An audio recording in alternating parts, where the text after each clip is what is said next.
She calls it inhumane and assault. A local mother believes her daughter, who has special needs, and others were abused in a small classroom in Johnston County. She claims they were sprayed with water over the course of several months as behavior modification.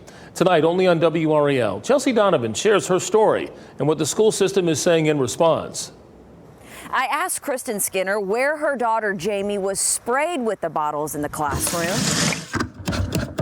She says it was multiple times on the back of her neck, which explains why she was coming home with wet clothing.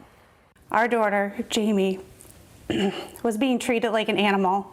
Words from a complaint filed by this Johnston County mom, Kristen Skinner. Come to find out, she's been keeping a secret and has said, "I no tell you." We noticed her hitting her head, crying. Through seeing changes in her 15-year-old daughter Jamie's behavior and talking to other parents, Skinner believes her daughter and others in a special needs class at Corinth Holders High School were what she calls assaulted by use of a spray bottle. I don't know how anybody does that to a child. She said once Jamie told her this news, she filed a police report, wrote several letters to the school and the Department of Public Instruction this month. I had reached out to her teachers, not knowing all three were suspended. Come to find out, she says the teachers' assistants were forced to resign or were terminated on December 8th, but she only received this letter from them just this past Sunday. Those teachers' assistants write, the evening of December 8th, every member of the life skills staff was asked not to return.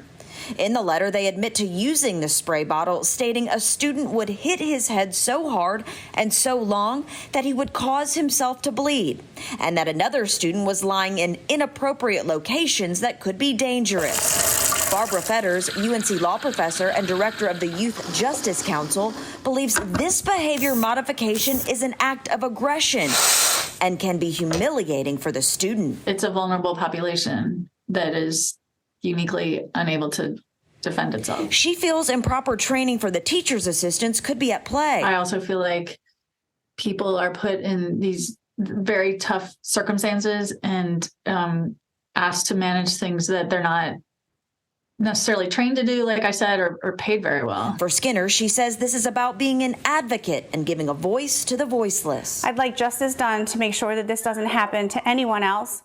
And Kristen Skinner says she now has learned that her daughter has a new teacher's assistant here at the school and has also learned there's a behavioral psychologist on staff. Chelsea Donovan, WRAL News, Johnston County.